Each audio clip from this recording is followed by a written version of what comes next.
Joyce, how do I sound? Can you hear me? I like big sleeves and I cannot lie. Okay, so we can hear me. So this is good. All right, thanks. Oh, okay, well now I'm really loud. We're good? You got to turn off your mic. Okay, thank you everyone. Thanks for coming. I'm so excited to be here. I appreciate you all coming and showing up on time. There is a lot of confusion as to what time the thing started at. I heard it started at 10. I heard it started at 11. I heard it started at 8. Yesterday the volunteers are like, can you show up at 7:30? I was like, no. I live on the West Coast. That is way too early. Stop being mean to me. And we settled on 8:30 and I showed up at 8:45 and I think it's going okay. I am not above bribery. And so whoever asks the best question at the end is going to get a book. And the best question is according to me. I also have just realized that I can't actually see my slides. So it's going to be very exciting for all of us how this goes. So anyway, this talk is called Threat Modeling, Developer Behavior, the Psychology of Bad Code. I have always wondered why people do the things they do and why they decide the things they decide. I've always been like, why? Why would you do that? I don't understand. Why do people behave this way? So I started reading books about something called behavioral economics, which is the science of why people make various decisions. And I realized that some of those things I do as part of my security programs. So I was like, what if I did more of them on purpose and then saw if it worked? And so over the years of learning and doing things and trying things, I was like, oh, it works. And then I was supposed to apply to Black Hat, which rejects me every single year, 8 years in a row. Yeah, that's right. And my boss at SMGraph was like, you should apply. And so I'm like, I'm going to apply with the weirdest talk ever. And obviously they rejected it. But then OWASP accepted it. Yes! And then I've been giving it all over the planet ever since. And it turns out a lot of people want to know why people do the things they do. And it turns out if we apply these things to our security programs, we can get way, way, way better results. So we're going to talk about threat modeling, developer behavior, behavioral economics, and how basically we can use both to try to get better code, right? We can try to get better software, maybe is what I should say. And so, I just, you got to start things the right way. Set off some standards. For anyone that's new in the field, this is very true. Okay, so who am I? So I'm Tanya Janca, and this is the mandatory About Me slide where we try to show you that we are competent and maybe you should sit through our talk. So I wrote some books. Oh my gosh, I can see my slides. I did not know this is so good. Okay, so maybe I'll stand here. Sorry about the podium being in the way between you and I. So I've worked in tech a long time. I think it's year 29 now. I started some things. I advised some startups. I write for Stack Overflow. I helped write the new OWASP Top 10. I'm very promiscuous with the writing. I'll just write for anyone. I'm a board member, and hopefully you're like, she seems fairly tolerable. I will try to sit through this. They gave me breakfast. I guess it's fine. And with that, this is our agenda. I love telling people what I'm going to tell them. Then I tell them. And then after, there's the conclusion where I tell you what I told you. I'm one of those. And so we're going to talk about threat modeling, the human element. So basically, for a long time, we've been telling everyone, it's all your fault. We've been telling all of our users that they suck, that they're the problem, that they should easily memorize millions of passwords, and if they reuse one, they're an idiot, and everything that happens to them is terrible, is on them. And we do that with developers, too. And who thinks that's a good idea? Is it working? It sucks. It sucks. I am not for that.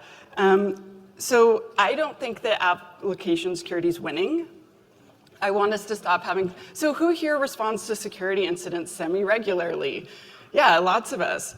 And those of you that don't have your hands up, I'm sorry you don't know you're having incidents. You are.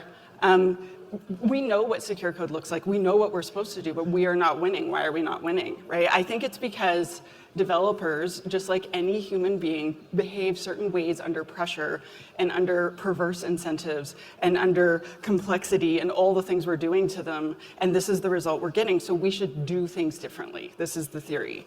Behavioral economics, like I said, it's the science that explains why we decide the things we decide. So why do we not save enough for retirement, even though we know we should?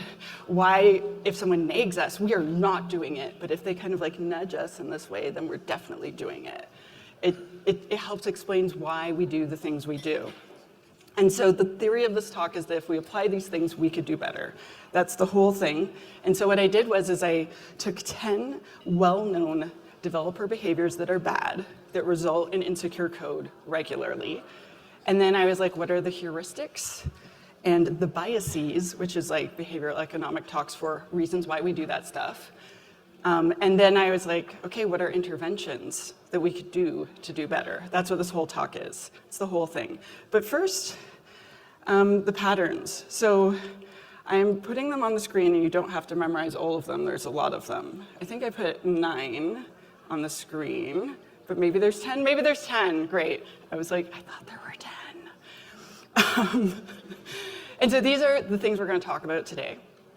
And so the left side is the reason we do the thing. And so a heuristic is like that automated response to a thing that we do as sort of almost muscle memory. So you know, sometimes I don't know if any of you have done this, where you've moved to a new neighborhood and then you go to work the first day after you moved, and then you walk or drive home, but you go to your old place and you're like, how'd that happen? Or you're supposed to buy cream on the way home and you forgot, and you just end up at home and you're like, I knew I was supposed to do that. It's because your heuristic is that this is what I do, this is how I do it, the muscle memory. And then biases are biases, like prejudices, and then some. Prejudices are generally considered bad, but biases prejudices are part of biases, like a subset.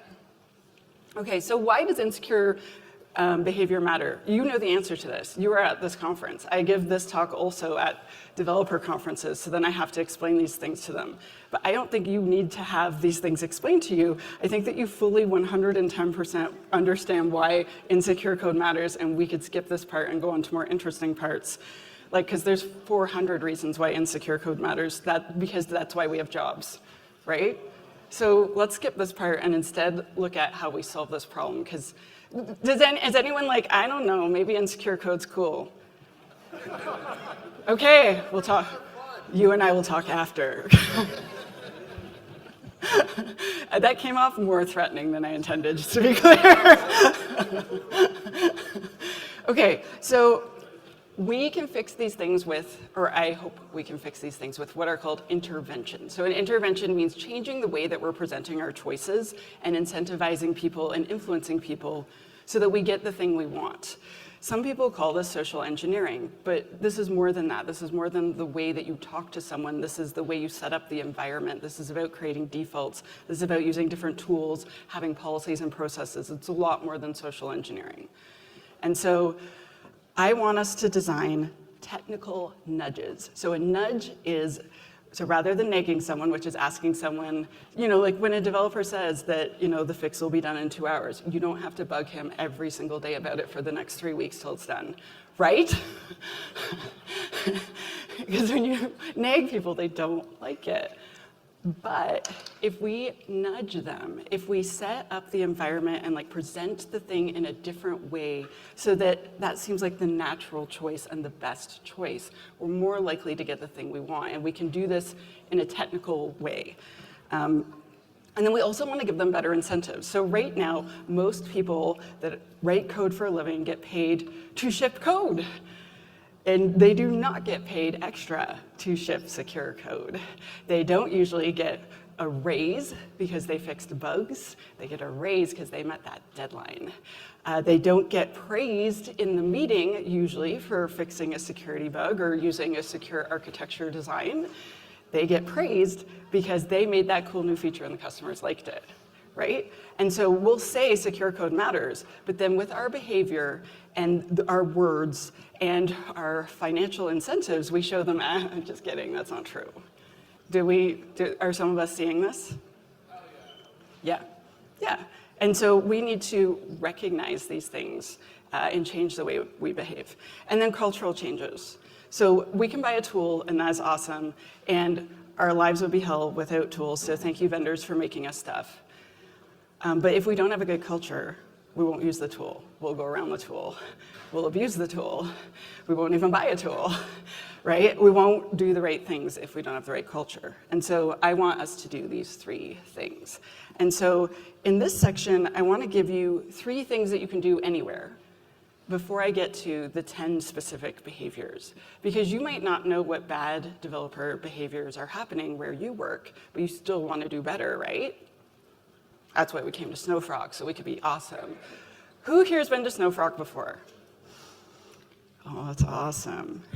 Who here is like, I probably should come next year. I can already tell it's going to be great. Yeah, exactly. We know. This is good. I'm glad. Okay, so I just had to check in and see how you're doing. Okay, so I want to build systems that support secure developer or just secure employee behavior, right? Because we actually probably want everyone to behave well. So these could apply to other things too, but I'm going to focus on software developers because that's what I do. So the first thing I want to talk about is a secure default versus a secure intention. And a secure default means making the default way that whatever the thing is behaves, the way it automatically behaves, the way it, you install it, this is how it works the first time, is the most secure way to do the thing, right? Versus a secure intention. So we intend to write secure code. We intend to build secure applications. We intend to not let someone tailgate us into the secure building after we budged our badge. But sometimes we're having a bad day. Sometimes we're tired. Sometimes we forget. Sometimes we're in a bad mood. Sometimes we already did the right thing 12 times in a row, and we are exhausted of being vigilant. And secure intentions don't scale. Willpower runs out. But if you have everything set to secure defaults, someone needs to make a decision and actively choose to do the wrong thing. And that is a way that we want to set our systems up. And I'll give a few ideas for that. But that is one thing you want to start with. Another thing we want to do is build all of this into the system development lifecycle. So the way that we build software every single time, ideally, you have a way you do that. I've worked with lots of companies where their SDLC is YOLO. That's not an SDLC. Even if you're doing like water fail, fragile, like terrible versions of those two rather than a good version, I'll take that over nothing. And so I'm going to talk about how to embed, I'm going to talk about how to embed these things in these three things. So your system development lifecycle, your tooling, but then also training. Okay, so first of all, the SDLC. So the system development lifecycle, the thing I love and I talk about way too much. We can help our developers choose more secure frameworks as part of the SDLC. We can add threat modeling. Who here has done some threat modeling before? Yeah, awesome. I dream of the day where all the hands go up at a dev conference. That's the thing I'm dreaming about. We can add IDE tools that flag risky patterns. So help them choose the plugins that we want them to choose. Don't let them just install anything over the internet for all those people that were in my workshop yesterday. We can have pull request templates that tell them what to review for instead of hoping they just know what to do. We can have one or more security activity in every phase of the system development lifecycle. These are some of the things we could do. So I write and talk about this constantly, and I didn't want to just do a talk about the thing that I always do. So this is a super fast summary. But essentially, if we add security steps that happen every time, we will get better results. That's the first thing. But the next thing is tooling. And so all the vendors, please listen. I wish that I asked yesterday, there were no vendors in my supply chain workshop, and I was really sad because I was like, listen to all the cool features that my audience is giving you. Anyway, they were all very smart, and they had great ideas, and they're all going to start startups now. I know it. So we could have tools that have pre-commit hooks. How many people here have some pre-commit hooks set up? Okay, so again, I'm dreaming of the day all of your hands go up. Like, we want to scan for secrets at least. We could have IDE plugins that suggest, better code than what we're doing. Like, don't use this function, use that function. Don't use this library, use that library. That would be nice, right? CIs that block merges that are questionable. All of these are things that are technical nudges that show them, hey, this is the thing we'd like you to do. They can go around it if they need to, right? If they have they have a legit business reason, not a preference. They can go around it if they need to, right? This is a thing that I'm not seeing a lot of, a dashboard that shows security debt instead of just technical debt. Does anyone have one of this?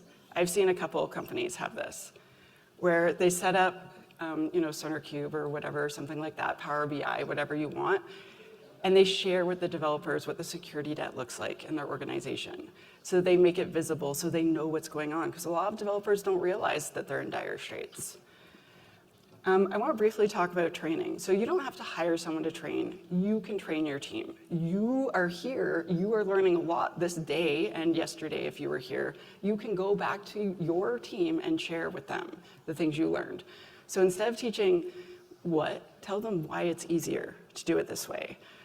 Instead of having someone come in for one day a year or one day every couple of years and teach compliance training, instead try to talk to them regularly. Maybe once a month there's a podcast or a video or something you share with them. Teach patterns instead of brute force memorization. I like to try to make things social. So who here has a security champion program? Does anyone have one of those? Yes, nice. That is a great way to make things social. I find that when people have a good time, they learn more. We want to make things memorable, so if you can make a cheat sheet for them, if you can remind them a few weeks later by bringing it up in a team meeting, anything you can do to have tiny bits of repetition to bring that back to the forefront of their mind. It's called recall when it comes to teaching. This is the thing that will then help them keep it in the forefront of their mind and actually do the thing. And try to be fun, don't be boring. Boringness, people don't learn as much. It's true, it's a fact. And so we want to rethink this idea of training from knowledge transfer to behavioral and cultural change. That's what we want to do. And so if you can, instead of doing, so I know I helped write the new OWASP Top 10, I still think it's important, but I don't think it's the most important thing we should be teaching. I think instead we should teach, good code. Teach them what we want them to do instead of what the bad thing is. And I know I just helped write the new one, so maybe I sound like a hypocrite. I still think the top 10 is really important. But if we could teach them the thing we actually want them to do, the good code, more often, I think we'd get better results personally. Anything you can do to try to make it easier for them to learn the things you want, you'll get better results. And we can change our environment. So these are not things that I know that you can buy. I'm sorry that I'm giving you ideas that you have to do yourself. There's no product I know that you can buy to do a lot of these things, but I'm giving you these ideas because I think they can help. So if you could put some of the information into the IDE, right? If you could, because you can actually write rules for some of the SaaS and you can decide what pops up. Right? And if there's a thing that's really bothering you, you can make a rule for it. I've had clients have me teach hours just on one vuln because they just keep having it happen. Frequency, bring this up in team meetings, right? Maybe bring it up at the all staff. I don't really like the last two. Those are what books suggest. I don't like comparing teams in a negative manner. I only like to try to do positive reinforcement. Criticism is only good if you're trying to alienate people. So if there's people where you really don't like them, you should totally use criticism. But the rest of the time, you're not going to get what you want. And I want you to start measuring your program in ways that are different. I want you to measure that you're getting the thing that you want. So I don't care as a boss that 5 people sat through 5 days of training. I care that now instead they're fixing vulnerabilities. They're talking to me more. They're asking me instead of ChatGPT if something is okay, right? I want that they're not repeating the same mistakes over and over again. Those are the things, the outcomes I actually want. So we should measure those instead of measuring butts and seats. Does this make sense? Okay, so these 3 points can build on each other. So if we add secure defaults wherever we can, and then on top of that, we embed the things that we want into the processes for the system development lifecycle. And then lastly, we try to change our culture. And I'm calling it training, but it's not what you would traditionally think of as training. It's doing activities to try to change the culture where you work. We will get better results. They create an environment where secure coding is more automatic, which is more likely to happen, and you are more likely to get what you want. So I'm writing a blog series on this. I think I've done 4 or 5 blog posts so far, and so one of them I present something like 28 different secure defaults that you could set up. And I only have so much time, so I could only do so many on stage. So just if you're like, oh, that sounds nice, but that's not enough, there's more on my blog, and that is free. Okay, so let's get specific now. How much time do I have left? 35 minutes. Awesome, I have so much time. I'm amazing, this is great, good job. I talk a lot, and sometimes I get excited and I talk too much. Okay, so the specifics. So let's look at the 10 developer behaviors, and if we have 35 minutes, that means I get 2 minutes each, and then we have time for questions still, and I'm doing a good job. Okay, so vibe coding. So who here might have developers that are using AI assistants? Anyone with your hands down? I understand your arm must be extremely heavy. It must be so hard because you do have developers doing that. In fact, all of them are doing that, except for maybe one person that's really unhappy, who is like, I am holding out. And I'm like, for what? And so very quickly, for anyone that is living under a rock, vibe coding is the idea of using an AI assistant to generate almost all the code. You're not really writing almost any code anymore. The AI assistant is doing basically everything, and you're checking that code in, often with little oversight. You're often not reviewing it, not understanding it, checking it in as though it is your own work. And I know you did prompt the AI, so you feel very tired and you worked really hard, but that is what we call vibe coding. Oh, actually, just a second. This is the list again because I was like, I just need to show it to you one more time. But let's actually go into the vibe coding slide. There we are. See, look how happy she is. She's vibe coding. Yes. I no longer have to do the funnest part of my job, which is writing code. I really like writing code, so I don't know. We'll see how this goes. So the biases for this is automation bias. So if it happens automatically, quickly, it looks clean, it's probably good. And cognitive offloading. So cognitive offloading is why all of us have jobs. There's this XKCD comic where it shows this graph, and it's like how fast, it's like this. It's like how fast a normal person does something, and it's linear. And that's how fast a developer does it. It's like they do it once, they spend like 2 weeks automating it, and they never have to do it again. And I'm like, that's us. That's why we have this job. That's why we do what we do. And so cognitive offloading is us finding ways to automate things so we don't have to think that problem through ever again. And this is literally what we do as technologists, is we cognitive offload that, like we build systems to cognitively offload. So then, of course, we're going to do it, right? And so why do we do this? Because we trust the AI solutions. They look good. The AI is confident. It tells me how right I am every day. It's so nice to, sometimes it's creepy nice to me. Like, I'm like, calm down. It's like, you're the best. I'm like, I don't know. But everything looks so good, so we believe it. Right? And so the fix for this is we need to talk to our devs. So what I have written is prompt users to review key areas before accepting suggestions.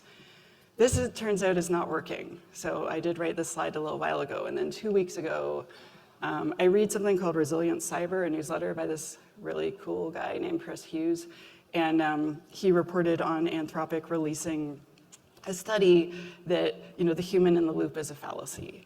Basically, they're sending things for the developers to review, and that on average it's taking like less than 1 second for them to review hundreds of lines of code. And I don't know about you, but I cannot do it that fast. And they might just be pressing the commit button. And so that is what is happening, right? And so the human in the loop thing, they're clearly not seeing the value in it, or they're being pressured to move so fast that they don't have time to do that. And so we need to change the way that our processes are working, because if they feel they have to check in 10,000 lines of code a day because that's what everyone else on their team is doing, they're not going to review the code, right? How can they? How can they when they see layoffs happening and they don't want to be on that list? Right? So we are putting a lot of pressure on them to go fast, and we have to find incentives to show them that this is not okay. So I have a lot of ideas. So if you could build a reg server, which I know is a lot of work, maybe one day there'll be a reg server we could buy, but you could have examples of good code to have the AI model reference first above all of its terrible training data that it got off GitHub, some of which was mine. My GitHub's awful. Don't go copy things from there. It's very bad. There's a lot of it is intentionally vulnerable, and then a lot of it is just terrible, right? And that's how it learned. And so the code that it has by default is not good. We could take a secure coding guideline, turn it into prompts. Yesterday during my framework, I gave away a free prompt library. Come talk to me after if you want a copy. But basically, we should give them prompts to use that help them make better code to begin with. Give them a checklist. So if you could have the pull request come up with 5 things for them to check every time, and it says it right there so it can remind them of exactly what to look for, set them up for success so it's easier. There are more things we need to do. I have talks about this. So we could talk after if you want to. I have a lot more to say, but there's only so much time. So the next one, take deadlines. How many people here are like, oh, I have all the time in the world to get my job done. Oh, I'm just bored at work. What? No hands? How many of your developers you feel have lots of time and don't feel rushed? Yeah, no hands, right? So because they're in a rush, because they're literally usually under giant deadlines all the time, and now all this pressure, right, with AI, we call it hyperbolic discounting or present bias, but basically the idea is that future consequences seem super far away and seem super unlikely to happen to me. They're gonna happen to all of you, but not me. That is how all of our brains work, unfortunately. It's definitely gonna happen to everyone except me. And so we get an immediate reward for shipping code now and a maybe punishment later, right? And breaches don't seem to happen that often to developers because we are not telling them about all the security incidents we're having. So they don't even know what's going on, right? So more of this bias. And so we're setting them up to think it's okay to rush. Does this make sense? Yeah. And so I feel there's a bunch of fixes we could do. But if we could have time-based nudges, right? Like if we could talk about this. The one I like the best on this list is secure by default templates. So I was a .NET programmer in the government in Canada for a long time. I'm Canadian, that's the accent that you hear. When I go to Europe, sometimes they're like, you are such a weird American. And I'm like, oh, I'm Canadian. They're like, that explains everything. And I'm like, is that a compliment or an insult? I'm not sure. But basically, they're like, what we did is we made a DLL with all the security features we wanted. And then whenever we did a pen test on any of our apps, if the flaw was in the DLL, we fixed that, and then we proliferated the fix to all of our apps. And then we started passing our pen tests. We started like making the pen tester actually work. Because at first he came in and was like, pew, pew, you losers. But eventually he had to like actually exert effort. It was great. And so like if you can have a secure coding library or have templates for them to work from, this is a really great way to help them still rush, but rush securely. The next one is copying and pasting from online forums. And I know I already told you that I write for Stack Overflow, so you're like, thanks for nothing, Tanya. But a lot of us, and like I used to joke my favorite programming language was Stack Overflow, but now my favorite programming language is Clode. So the reason why we do this is authority bias and also availability heuristic. So why? So we assume if it's upvoted, it's good. No, it's not. If it's upvoted, it works. But usually we've removed all the security to get it to the top. And most of the developers don't know that, right? They're not aware of that. I didn't know that. When I switched into security, I was like, oh, I do every bad thing. So whenever I talk to people, I'm very empathetic because I was like, yeah, I've done that like 20 times. I did all the things. When I went to school in the 90s, they taught us to save all our secrets into our code for every environment right next to each other so we'd never lose them. And that was the best practice at the time. And so what can we do about this? So besides telling them these things, because they don't probably know, so tell them if it's voted to the top, it's probably had the security removed. It probably has cores set to star. It probably has all sorts of things undone so that it always works. And that always working means it always works for the bad guys too, right? So another thing is there's linters that you could get or static analysis tools that could help you in the IDE and point out like, hey, this code's not good, right? Give them training on what good code looks like. Maybe buy them a yellow book. I know I'm very transparent. But there are lots of different resources you could give them to learn about secure coding. And there's lots of free ones on the internet. Okay, so obsession with shiny new tech. So who loves cool new technology? Yeah, right? We're technologists, of course we do. And developers like it too. That's why they're technologists. That's why we love it, right? And so of course we like the new framework. Why are there 100 JavaScript frameworks? Why? Why? I really think we need like 2 or 3 maybe, but we don't need how many? We have too many JavaScript frameworks. I'm just gonna say it. So we do this because of novelty bias. So we're super excited because there's novelty, and then fear of missing out. So like, oh, what if this other team uses this cool new React framework, and I don't, and I'm over here using Angular, which is still really good, by the way. But what if React's better? And then you're like, oh, what if I'm missing out on cool things, right? And so it's new and it's exciting, and we want to try the cool new thing and play with it. Often also it's tied to status. If I knew all the cool things, then I'll have great status, right? But security doesn't keep up with this very well. It's really hard for us to review something brand new every day. And so a thing we discussed yesterday in the workshop, and a thing that I've been discussing with lots of clients, is making a sandbox area and telling them to put OpenClaw in there and whatever other dangerous thing they're doing, and have that totally roped off. Like, if you could air gap it, that'd be so sweet, but if we can't air gap it, just like do a really good, assume Mythos is in there and really protect it, and then let them play with all the things there so that they eliminate half of them as boring before they ask you to review them. So save yourself a bunch of time. Also have that place so that you can do security testing when the time comes, because you will need to do destructive testing at some point as part of your job. All of you that didn't put your hand up earlier that are having incidents and don't know it yet, that is a place for you. Add security reviews for new tech, which I'm assuming lots of you are already doing. But if we could highlight and explain to them why mature tools are often more secure tools, that can't hurt either, right? If they don't understand the risk of these things, they're gonna do the thing. Okay, so avoiding documentation. So who here just loves writing documentation? Okay, more than 0 hands. You are angels. Thank you for doing the thing that I don't really love doing. I love writing, but I don't love writing technical documentation. Clarity is kindness, good job. But not everyone put up their hand, because not everyone loves writing documentation, right? And we do this this is really interesting why we don't write documentation. So nobody wants to do the unrewarded work. Who here has gotten a giant promotion as a developer for writing good documentation? Probably no one ever, right? Like, who got a big bonus because their architecture document was more thorough? No. So we're not rewarding them for it. And here's the thing, is that if like 12 people are supposed to keep the documentation up to date and you don't do your part, you have extra time to do that thing that will get you rewarded later, and everyone else can do it. And everyone thinks everyone else is doing it. And there's one really nice angel that's actually doing all that work and not being recognized usually. And it's a problem. And so what if we, wait for it, acknowledged that hard work? What if we rewarded people who did the thing that we actually need doing?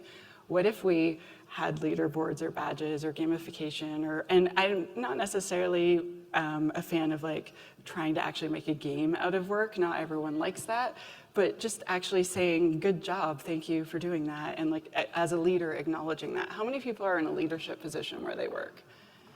Yeah, so all of you, if you point this out, like when you say, hey, I saw that architecture document, it was really good, I want to say thank you for doing that. You might not think of it as a big deal, but most employees are like, yeah, that's right. A lot of us will work extra hard for compliments. Okay, repetitive code or lazy error handling, or just doing a bad job and you know you're doing it. Who here always writes perfect code? Hands down. Yeah. Who here's ever been like, it's good enough? Maybe, yeah, right? Exactly, so that's what this slide is, right? So I like this word sacrificing, or satisficing. So sacrificing and satisfactory smushed together. And then optimism bias. So it worked last time, it'll work again. I'm sure it'll be fine.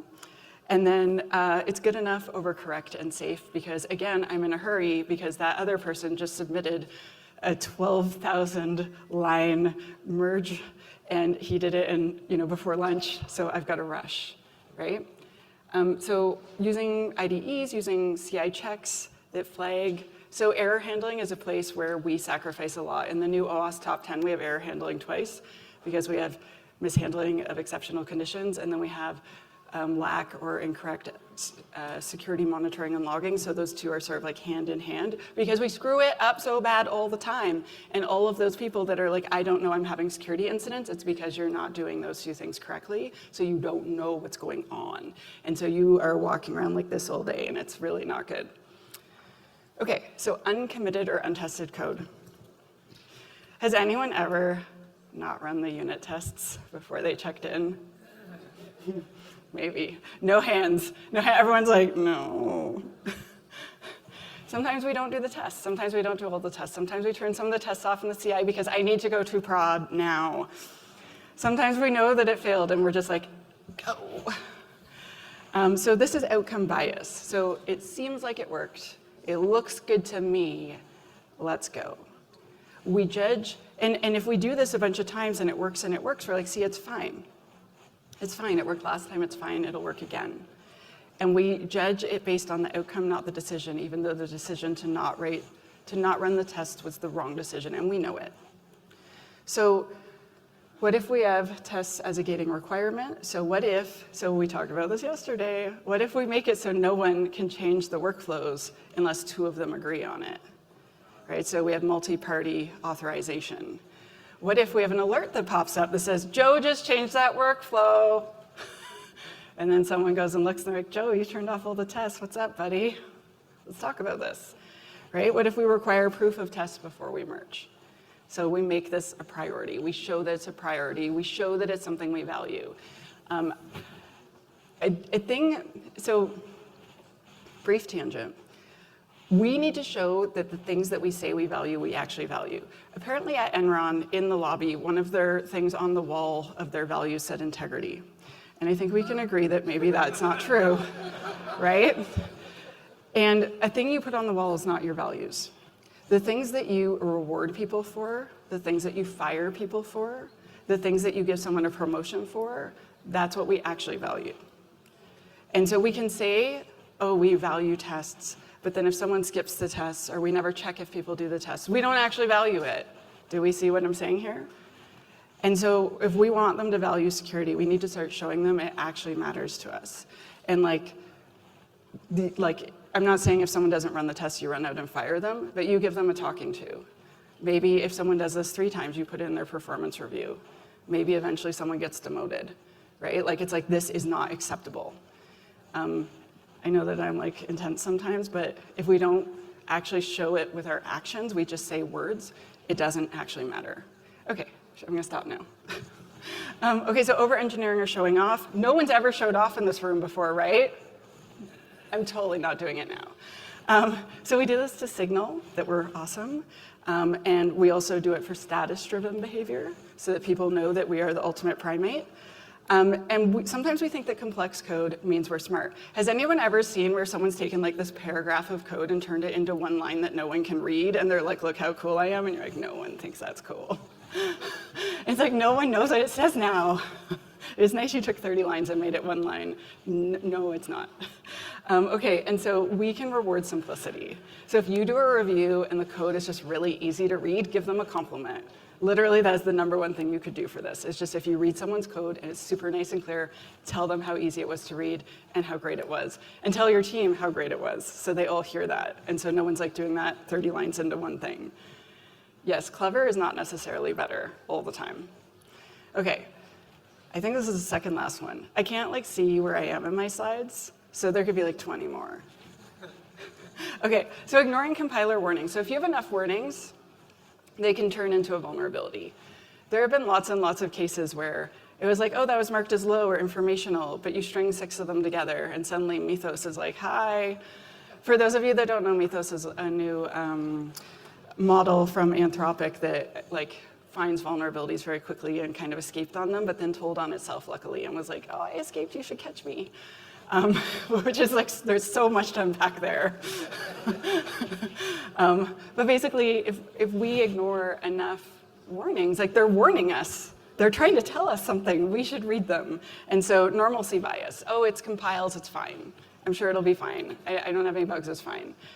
But it's not fine. And so I would like to ask you to ask your developers to look at the warnings and actually take them seriously. They don't have to fix all of them. They don't have to repair all of them. But it's trying to tell us something, and we should read them.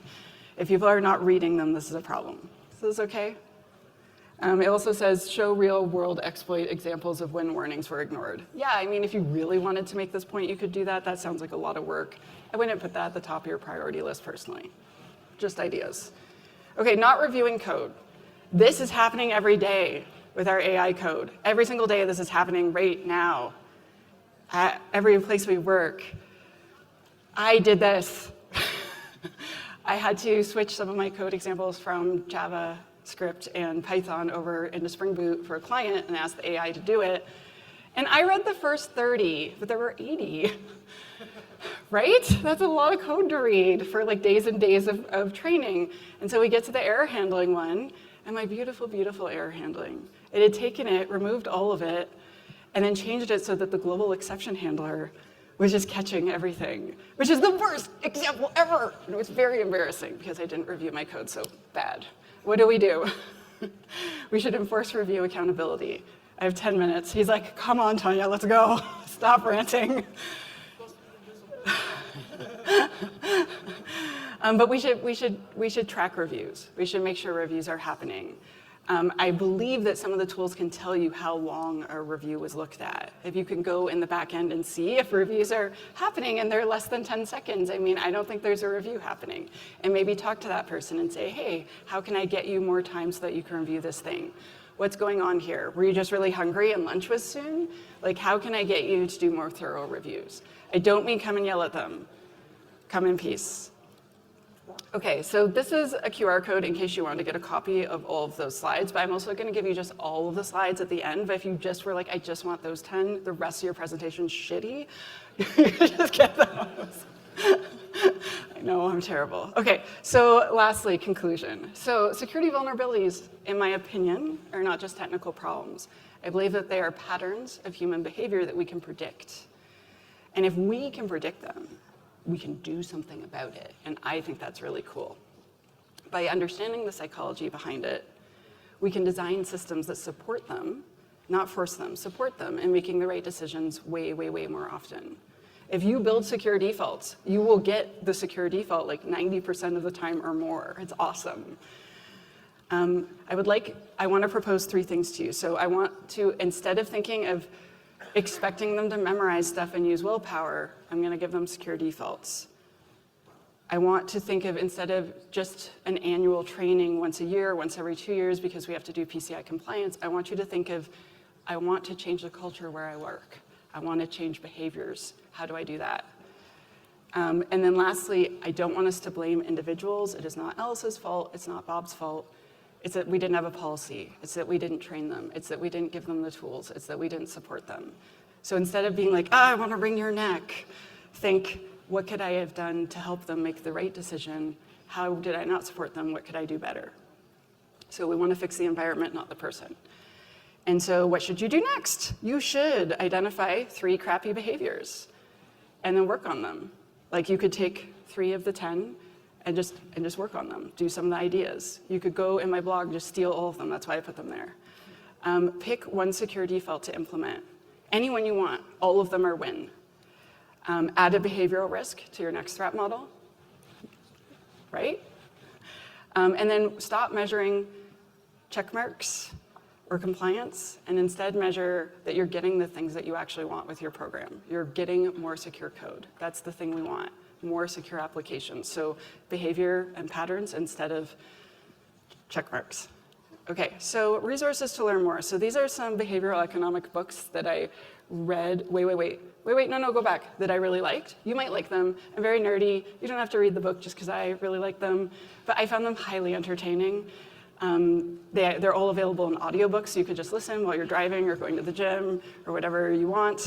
But I read all of these and just loved them. I am very nerdy, though, so if you don't love them, I'm sorry. My books, me and my mom think they're pretty good. If you enjoyed my sense of humor, you might enjoy these books. They're very weird because so am I. And then lastly, I have a newsletter where I do all these things all the time for free. I'm teaching my book right now for free. This month you'll get the AI secure coding prompts in the thing. I do that. And then lastly, are there any Canadians in the room? Yes, okay, please sign my petition. So I have a petition in the House of Commons right now to have the first secure coding law in Canada. It's going to vote in May. So call your MP, please, and tell them to vote yes on 7115. Okay, awesome. One more vote, yes. And with that, you can follow me everywhere. This can be the beginning of a long-term relationship if you want it to be. I'm She Hacks Purple everywhere. And with that, I want to say thank you, and there are my slides. Thank you.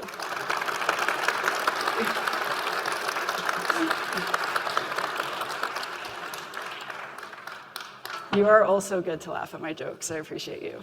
I was laughing very hard. I was. Thank you so much, Tanya. All right, one more hand for Tanya.